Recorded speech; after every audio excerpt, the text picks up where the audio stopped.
Con lástima falsa, mi propia madre dijo que mi hijo era, pobrecito, por no tener padre. Pero mi hijo de 10 años la interrumpió y le preguntó a mi hermana, ¿un padre con 2 familias cuenta como un padre completo, tía? El motor de mi viejo se entrecarraspeó un poco, un sonido áspero y cansado que pareció una disculpa al encontrar finalmente un lugar en el último nivel del estacionamiento subterráneo. Cada espacio a nuestro alrededor estaba ocupado por una camioneta de lujo o un auto europeo que valía más que mi departamento entero. El aire olía a concreto frío y a riqueza. Mi hijo de 10 años, Tadeo, tenía la nariz pegada a la ventana, sus ojos muy abiertos recorriendo los logos de Mercedes, Audi y BMW como si estuviera en un museo de artefactos inalcanzables. ¿Crees que nuestro coche se sienta solito, mamá?, preguntó, con esa seriedad tan suya que a veces me rompía el corazón en 1000 pedazos. Era su manera de decir que él se sentía fuera de lugar. Le acaricié el pelo, tratando de infundirle una confianza que yo misma apenas sentía. No, mi amor. Nuestro coche es valiente. No le importa estar rodeado de presumidos. Sabe que nosotros lo queremos. Él sonrió, una sonrisa pequeña y genuina que me dio un poco de fuerza. Pero yo no pude sonreír. La ansiedad era una bola de hielo instalada en mi estómago, creciendo con cada segundo que pasaba. Estábamos en el Hotel St. Regis, en el corazón de Polanco, para el baby shower de mi hermana menor, Nayeli. Un evento que, yo sabía, no era una celebración de vida, sino una coronación. La celebración de su vida perfecta, meticulosamente diseñada para recordarme a mí, y a todos los presentes, cuán imperfecta era la mía. Mientras nos desabrochábamos los cinturones, mi mente regresó inevitablemente a la llamada de esa mañana. Había marcado el número de mi madre, Amalia, con la ingenua esperanza de desactivar la bomba antes de que explotara. Mamá, solo llamo para decirte que estamos muy emocionados por lo de Nayeli, le dije, forzando un tono alegre que sonó falso incluso para mis propios oídos. Sé que hoy es un día importante. Iremos a felicitarla y a pasarla bien, te lo prometo. Hubo una pausa al otro lado de la línea, un silencio denso, cargado de todo lo que no se decía entre nosotras desde hacía años. Eso espero, Araceli, respondió finalmente su voz, fría y filosa como el acero quirúrgico. Por el bien de todos. Colgó. No hubo un, cuídate, un, qué bueno que vienen, o un, ¿necesitan algo? Solo una advertencia. Por el bien de todos. Como si mi sola presencia, la de una mujer divorciada de 35 años que criaba sola a su hijo, fuera una amenaza biológica para la felicidad familiar. Respiré hondo, sacudiendo el recuerdo como si fuera agua fría. ¿Listo, campeón?, le pregunté a Tadeo. Él asintió, agarrando la bolsa de regalo que descansaba en el asiento trasero. Dentro iba el rebozo que mis manos habían pasado los últimos 2 meses bordando, cada puntada un pequeño acto de amor y desafío silencioso. El salón de fiestas era un sueño de tonos pastel y dorado, sacado de la página más cara de una revista de decoración. Globos con forma de nubes y estrellas doradas flotaban cerca del techo, y una mesa de postres espectacular, con macarons, pastelitos que parecían joyas y una fuente de chocolate, dominaba una esquina. Nayeli, radiante con un vestido de maternidad de seda que seguramente costaba mi renta de 3 meses, era el sol alrededor del cual giraban todos los planetas. Nos recibió con un beso al aire, un gesto coreografiado para no rozar su maquillaje perfecto. Ari, qué bueno que viniste, dijo, aunque sus ojos ya estaban buscando a alguien más importante sobre mi hombro. Y Tadeo, qué grande estás. Su mirada lo recorrió de arriba abajo, juzgando su polo y sus zapatos. La apertura de regalos comenzó poco después. Era un desfile de opulencia, una competencia no declarada de quien podía demostrar más afecto a través del precio. Una carriola de 20.000 pesos. Un monitor de bebé con cámara de alta definición y conexión al celular. Ropita de marcas que yo ni conocía. Cada regalo era recibido con chillidos agudos de alegría por parte de Nayeli y aplausos entusiastas del público. Cuando llegó nuestro turno, le entregué la bolsa con manos sudorosas. Esto es de parte de Tadeo y mío, dije en voz baja. Nayeli sacó el rebozo de lana fina, bordado con colibríes y flores de colores vibrantes. Lo sostuvo con las puntas de sus dedos, como si temiera contaminarse con nuestra pobreza. El silencio se extendió por un momento, un silencio incómodo que gritaba más que cualquier palabra. «¡Ay, qué lindo detalle!», dijo finalmente, su voz goteando una dulzura venenosa. «Siempre tan, manual, tú». Lanzó una mirada cómplice a sus amigas, que rieron por lo bajo. Luego, con una sonrisa que no llegó a sus ojos, añadió, doblando el rebozo descuidadamente, «Lo pondremos en el cuarto del bebé. Quizás sirva como cambiador». La risa ahogada de las invitadas fue como una bofetada. Sentí la sangre subir a mis mejillas, caliente y furiosa. Tadeo, a mi lado, se tensó como un resorte y su pequeña mano buscó la mía bajo la mesa. Apreté sus dedos con fuerza, anclándome a su fuerza silenciosa. En ese momento, en esa habitación llena de lujo y sonrisas falsas, solo él y yo éramos reales. Mientras Nayeli dejaba mi regalo a un lado, lejos de la pila de tesoros caros, y tomaba el siguiente paquete envuelto en papel brillante, mi mente se desconectó. Fue un mecanismo de defensa que había perfeccionado con los años. Me refugié en el único lugar donde podía estar a salvo y a la vez revivir el dolor en privado, mi museo personal de heridas. Un lugar silencioso y vasto en mi memoria donde coleccionaba, con el cuidado de un curador, cada una de las injusticias, cada una de las comparaciones, cada una de las cicatrices que mi familia me había infligido. La primera pieza de la colección, la más antigua, era una fotografía mental de mi fiesta de 15 años. O, mejor dicho, mi no fiesta. Estaba iluminada por la luz amarillenta de la cocina. Yo tenía 14 años y le había mostrado a mi madre un recorte de revista con un vestido de tul color lila. Sus ojos apenas lo miraron. Me sentó en la pequeña mesa de la cocina, su rostro una máscara de pragmatismo. «Araceli, hay que ser realistas», dijo, mientras lavaba los platos con una energía furiosa. «Una fiesta así cuesta una fortuna. No podemos permitírnoslo». «Pero Nayeli», empecé a decir. «Tu hermana, es diferente», me cortó.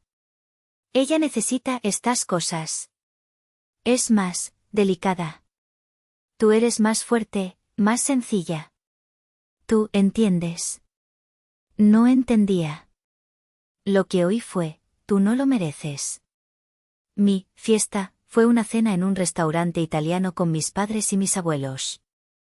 3 años después, la de Nayeli fue en una hacienda en Cuernavaca, con mariachis, un banquete para 200 personas y un vestido que parecía sacado de un cuento de hadas. Fuerte. Sencilla. Palabras que en su boca sonaban como «menos importante». Caminé por los pasillos de mi memoria hasta la siguiente exhibición, una escena que todavía me despertaba por las noches, el día que anuncié mi divorcio. Recuerdo haber llegado a casa de mis padres, con los ojos hinchados y el alma hecha pedazos. Javier, mi exesposo, me había dejado con una montaña de deudas por su necesidad de aparentar una vida que no podíamos pagar. Necesitaba un abrazo, «todo va a estar bien». En lugar de eso, cuando le conté a mi madre que nos separábamos, su primera reacción no fue de consuelo. Se llevó una mano al pecho, su rostro contorsionado por el pánico. «¿Pero cómo? ¿Por qué no lo aguantaste?», preguntó, como si mi matrimonio fuera una enfermedad que yo no había querido curar. «Me engañó, mamá. Nos dejó en la ruina», le expliqué, con la voz rota. Ella no escuchó. Sus ojos miraban a través de mí, hacia un enemigo invisible. «¿Y ahora qué va a decir la gente?», susurró, como si los vecinos fueran a formar un comité de linchamiento. Mi dolor era secundario. Mi corazón roto era un inconveniente social. Para ella, el matrimonio perfecto de Nayeli con Ramiro, el exitoso empresario inmobiliario, era el trofeo de la familia, la prueba de que ella había hecho algo bien. Mi divorcio era la mancha en ese trofeo, una vergüenza que amenazaba con opacar su brillo. La última pieza del museo era más reciente, y quizás la más dolorosa porque contenía un destello de esperanza. Era un recuerdo secreto, un pequeño acto de bondad que contrastaba brutalmente con la crueldad pública. Hacía unos meses, cuando decidí bordar el rebozo, me di cuenta de que no podía permitirme los hilos de seda que la pieza merecía. Me sentía frustrada, una vez más limitada por mi presupuesto. Mi padre, Isidro, un hombre de pocas palabras y un corazón inmenso, me encontró una noche en la mesa del comedor, mirando los hilos de algodón baratos con lágrimas silenciosas en los ojos. No dijo nada. Simplemente se fue y regresó unos minutos después. Puso un fajo de billetes arrugados en mi mano. Para que compres lo mejor, me dijo en voz baja, casi un murmullo, sin mirarme a los ojos. Tu trabajo lo vale. Sabía que ese dinero venía de sus ahorros personales, un secreto guardado de mi madre. Fue un gesto que me recordó que, incluso en el frío paisaje de mi familia, existía un pequeño rincón de calor. Un aliado silencioso que veía mi valor, aunque no se atreviera a defenderlo en voz alta. Ese recuerdo me dio la fuerza para levantar la barbilla. Miré a mi padre, sentado al otro lado del salón. Me devolvió la mirada por un segundo, y en sus ojos vi una mezcla de tristeza y disculpa, antes de volver a fijar la vista en su plato. Él sabía que esto estaba mal. Pero, como siempre, su miedo a la confrontación con mi madre era más grande que su necesidad de defenderme. Y yo, como siempre, estaba sola. O casi. Porque la pequeña mano de Tadeo seguía firmemente aferrada a la mía. El desfile de regalos terminó, pero el espectáculo principal apenas comenzaba. Las invitadas se arremolinaron alrededor de Nayeli como abejas a la miel, felicitándola por su buen gusto y su vida perfecta. Cada cumplido era una pequeña piedra lanzada en mi dirección. Yo intentaba hacerme invisible, concentrándome en el trozo de pastel seco en mi plato. Fue entonces cuando mi madre, Amalia, vio su oportunidad. Se movió con la precisión de un depredador que ha localizado a su presa. Se acercó a nuestra mesa, su rostro compuesto en una máscara de falsa preocupación que podría haber ganado un premio. Se inclinó hacia mi hijo, ignorándome por completo, como si yo fuera parte del mobiliario. Tadeo, mi vida, dijo, su voz tan dulce que empalagaba. Le acarició la mejilla, un gesto posesivo. Qué bueno que viniste a celebrar con tu tía. Es importante que veas lo que es una familia unida, ¿verdad? Luego, levantó la voz lo suficiente para que las mesas cercanas escucharan, y soltó la frase que había estado ensayando en su mente todo el día, la culminación de su sinfonía de desprecio: pobrecito mi nieto, creciendo sin un padre. La palabra, pobrecito, resonó en el aire, cargada de un veneno que solo yo podía detectar.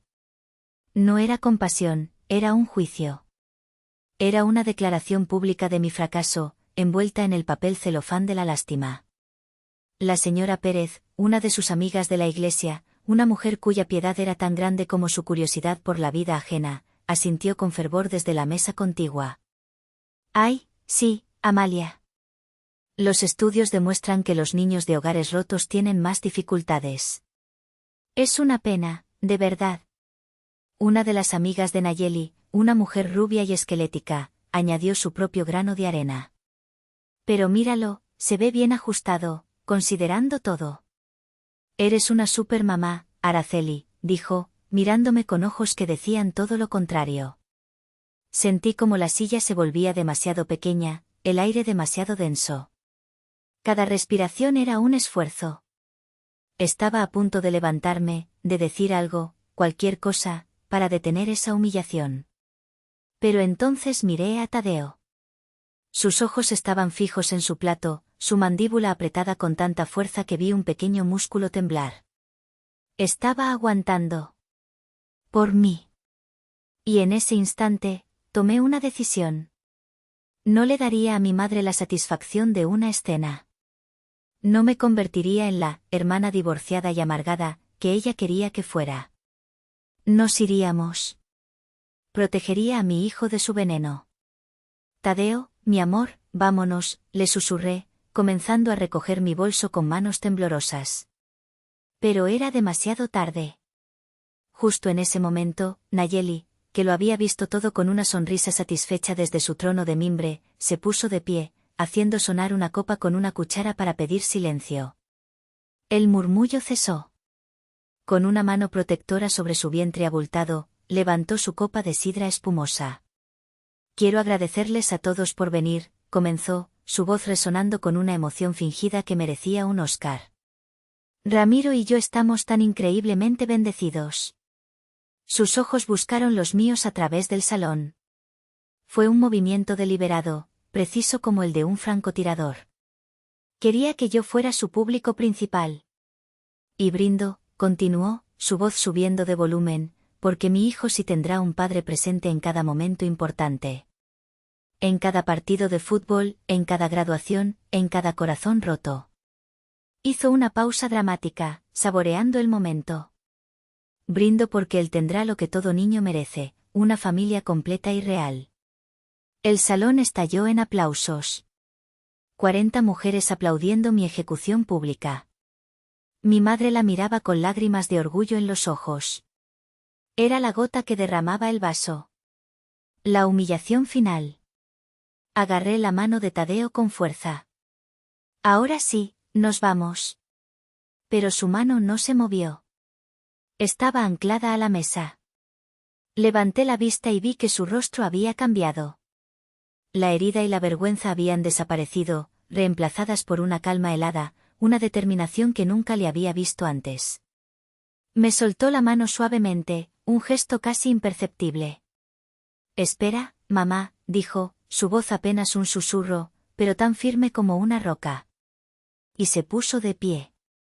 Para entender lo que pasó después, tienen que entender a mi hijo. Tadeo no es un niño ruidoso. No busca ser el centro de atención. Es un observador. Un alma vieja en un cuerpo de 10 años que ve los detalles que los demás ignoran.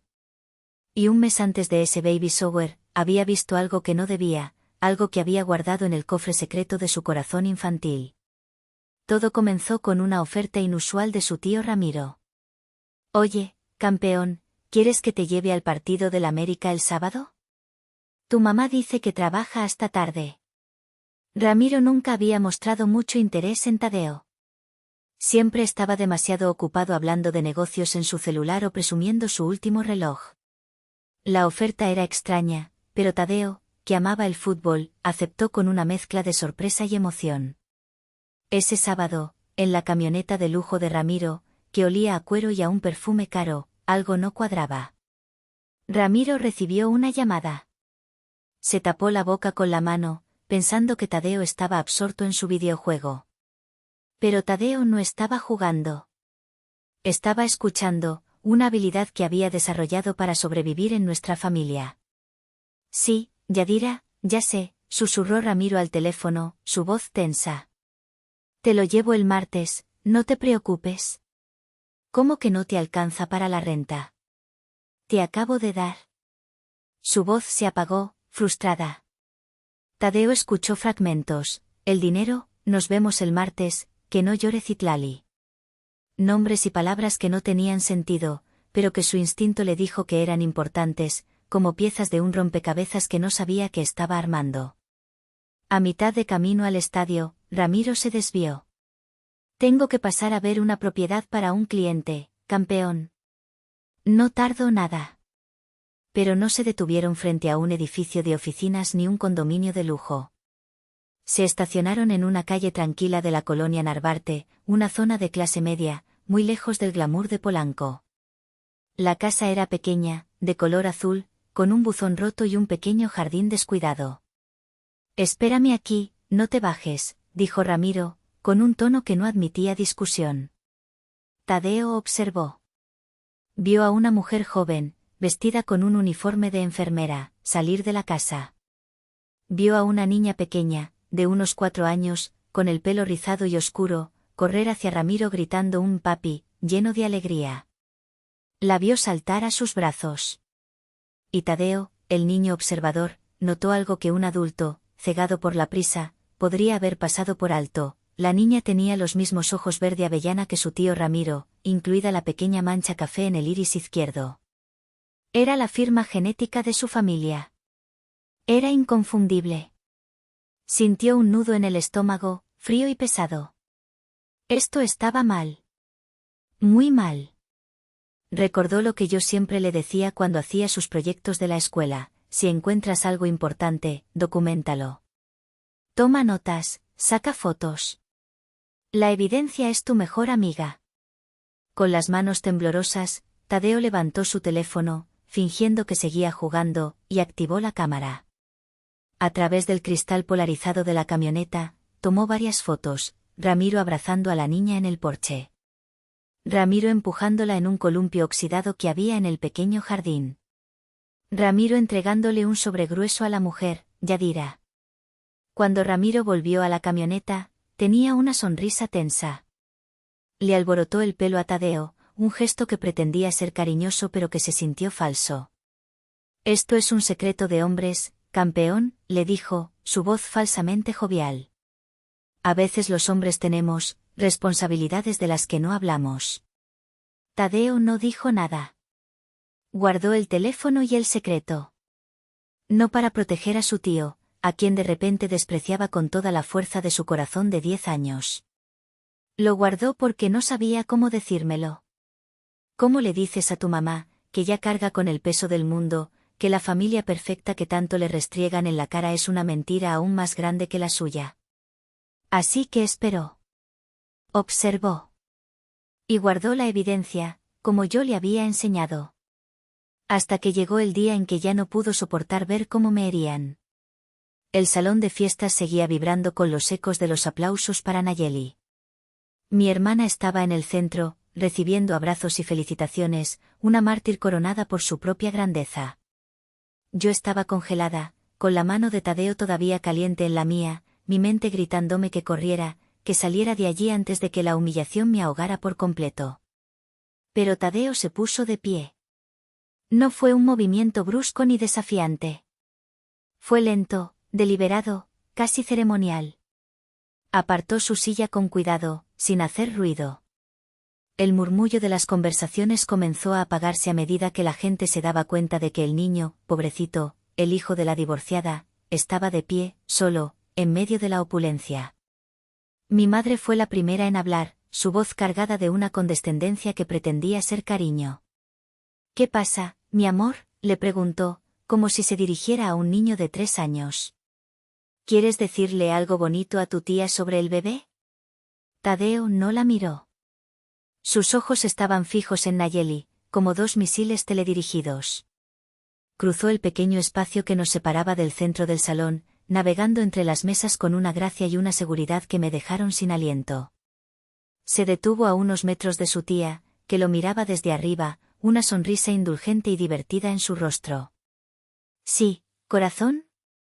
¿Qué quieres? ¿Un pedazo más de pastel? Tadeo esperó un segundo más.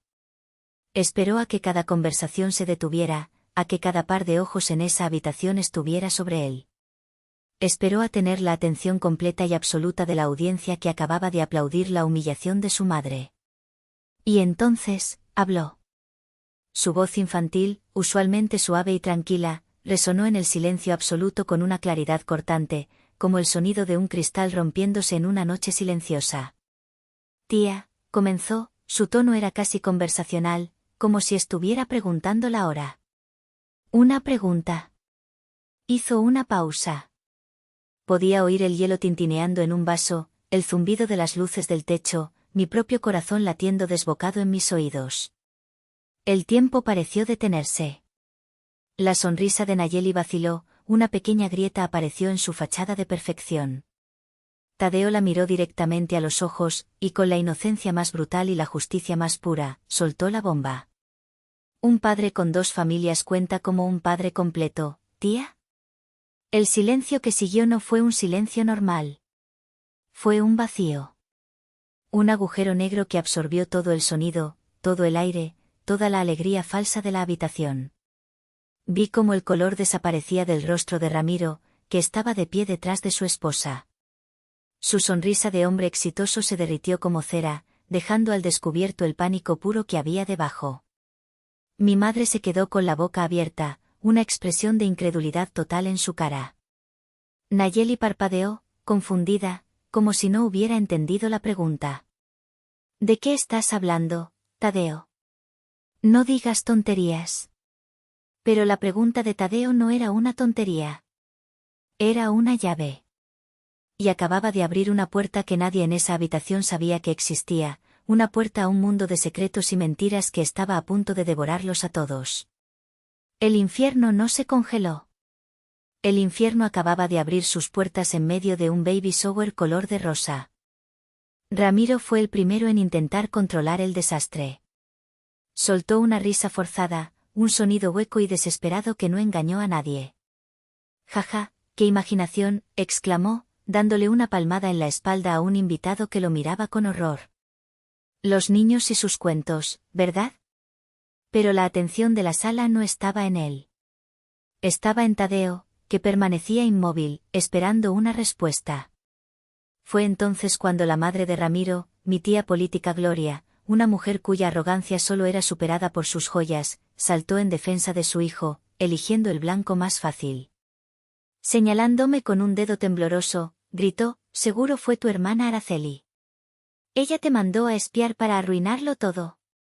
Siempre ha estado celosa de Nayeli. Es una víbora». La acusación me golpeó, pero antes de que pudiera responder, la voz tranquila de Tadeo volvió a llenar la sala, cortando las acusaciones de Gloria como un cuchillo. «No es mi imaginación», dijo, mirando a su tío. «Y mi mamá no me mandó.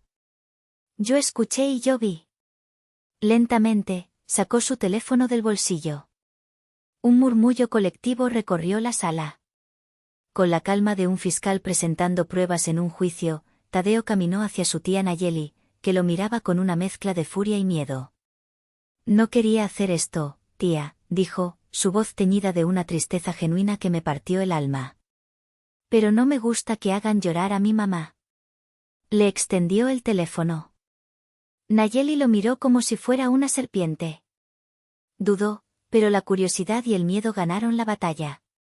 Se lo arrebató de la mano con un movimiento brusco. Vimos su rostro transformarse mientras pasaba las fotos. Fue como ver las estaciones cambiar en segundos. Primero, la confusión. Luego, el reconocimiento. Vi sus nudillos volverse blancos mientras apretaba el teléfono con una fuerza increíble. Vi el momento exacto en que su mundo perfecto, construido sobre cimientos de mentiras, se hizo añicos. No gritó. No lloró. Su rostro se convirtió en una máscara de furia glacial, una rabia tan fría que quemaba. Levantó la vista del teléfono y sus ojos se clavaron en su esposo. Su voz, cuando habló, fue apenas un susurro, pero cada palabra era una astilla de hielo que se clavó en el corazón de la fiesta. «¿Quién es esta, zorra, Ramiro?» El caos estalló. Ramiro intentó acercarse a ella, balbuceando excusas. «Mi amor, no es lo que parece, déjame explicarte, es una clienta, yo». «No me toques», siseó Nayeli, retrocediendo. Con un movimiento violento, barrió con el brazo la mesa de regalos. La carriola de 20.000 pesos se estrelló contra el suelo. Cajas de plata y cristal cayeron, rompiéndose en 1000 pedazos. El sonido de la destrucción fue el disparo de salida. Las invitadas, que momentos antes aplaudían, ahora se empujaban para salir, sacando sus teléfonos para grabar el escándalo. La tía Gloria gritaba que su hijo era una víctima de una trampa. La señora Pérez rezaba en voz alta, pidiendo perdón por los pecadores. El salón de fiestas de ensueño se había convertido en un campo de batalla. Y en el centro de todo, mi hijo de 10 años nos observaba, con la expresión tranquila de alguien que finalmente había puesto las cosas en su lugar. En medio del pandemonium, mientras Ramiro intentaba inútilmente calmar a una Nayeli que ahora lanzaba pastelitos contra la pared, sentí una mano de hierro en mi brazo. Era mi madre. Sus ojos, que antes brillaban de orgullo por Nayeli, ahora ardían de furia hacia mí. «¿Ves lo que provocaste?», me espetó, su voz un silbido venenoso. «Destruiste a tu hermana. No podías soportar verla feliz, ¿verdad? Tenías que arrastrarla a tu miseria». Por años, había aguantado sus acusaciones en silencio. Había aceptado mi papel de oveja negra, de hija defectuosa. Pero algo dentro de mí, algo que Tadeo había despertado, se negó a ceder esta vez. Me solté de su agarre con una fuerza que no sabía que tenía. No, mamá, mi voz sonó más fuerte de lo que pretendía, acallando por un momento los gritos de Nayeli. Tú hiciste esto. Tú y tu obsesión por la familia perfecta, tu ceguera voluntaria, tu crueldad disfrazada de preocupación. Él, dije, señalando a Tadeo, que se había acercado para ponerse a mi lado, es solo un niño que dijo la verdad que tú y todos aquí se negaron a ver. Estaba harto de escuchar cómo llamaban a su vida, pobrecita, mientras el hombre perfecto de la familia vivía una mentira. La cara de mi madre se contorsionó de rabia. Levantó la mano, y por un segundo, pensé que me iba a golpear. Pero la bofetada nunca llegó. Otra mano detuvo la suya en el aire. Era mi padre. Don Isidro, el hombre silencioso, el pacificador, el que siempre evitaba el conflicto, estaba de pie entre mi madre y yo. Sujetó suavemente la muñeca de mi madre, pero su agarre era firme. Amalia, ya basta, dijo. Su voz no era alta, pero tenía un peso que nunca le había escuchado. El peso de décadas de silencio finalmente roto. Por una vez en tu vida, cállate y escucha. Mi madre lo miró, atónita, como si un mueble acabara de hablarle. Intentó zafarse, pero él no la soltó. Deja a la niña en paz, continuó mi padre, y esta vez me miró a mí, y en sus ojos vi un orgullo que nunca antes me había mostrado. Y a mi nieto. Han aguantado suficiente. Se giró hacia mi madre de nuevo, y en sus ojos vi una resolución de acero. Se acabó, Amalia. Este teatro, se acabó. Fue el fin de una era. El momento en que el poder en nuestra familia cambió para siempre. No hubo más gritos. Solo el sonido de una mentira rompiéndose, y la promesa silenciosa de que, a partir de ese día, nada volvería a ser igual. Han pasado 6 meses desde el día que ahora llamamos el Baby Apocalipsis. Nayeli se divorció. El proceso fue rápido y brutal. Las fotos de Tadeo fueron la única prueba que su abogada necesitó. Ahora vive con nuestro sobrino, Oliver, en casa de mis padres. La dinámica familiar es diferente. Es tensa, a veces incómoda, pero es real. Ya no hay sonrisas falsas ni cumplidos vacíos. El silencio en la mesa a la hora de la cena es pesado, pero es un silencio honesto. Nayeli y yo hemos empezado a hablar. De verdad. La semana pasada me llamó para pedirme un consejo sobre cómo calmar los cólicos de Oliver. Fue la primera conversación en 15 años en la que no me sentí juzgada. Hablamos no como la hermana exitosa y la fracasada, sino como dos madres solteras tratando de hacerlo lo mejor posible. Hay un largo camino por recorrer, pero por primera vez, siento que tengo una hermana. Una noche, mientras arropaba a Tadeo, me preguntó en la oscuridad de su cuarto, «Mamá, ¿hice lo correcto?» Lo abracé con todas mis fuerzas, inhalando el olor a niño limpio de su cabello. «Mi amor», le dije, mi voz quebrándose un poco. «No solo hiciste lo correcto. Defendiste la verdad. Y nos defendiste a nosotros». Él se quedó pensativo por un momento, y luego dijo algo que se quedará grabado en mi corazón para siempre. El tío Ramiro tenía papá. Mi papá tenía papá. Pero los dos mintieron. Quizás tener un papá no es tan importante como tener a alguien que te enseñe a no mentir. Ese día, mi hijo de 10 años no destruyó una familia. Destruyó una mentira. Y al hacerlo, nos dio a todos la dolorosa, pero necesaria, oportunidad de empezar a construir algo real sobre las ruinas. Ahora les pregunto a ustedes, los que están escuchando mi historia. ¿Hice bien en apoyar a mi hijo y dejar que la verdad saliera a la luz, sin importar el costo? Gracias por escuchar. Si esta historia te ha conmovido, o si alguna vez te has sentido juzgado por no tener la familia perfecta, por favor, comparte este vídeo y déjanos un comentario con tu experiencia. Y no olvides suscribirte para más historias sobre familias reales, luchas reales y las formas inesperadas en que la verdad siempre encuentra su camino.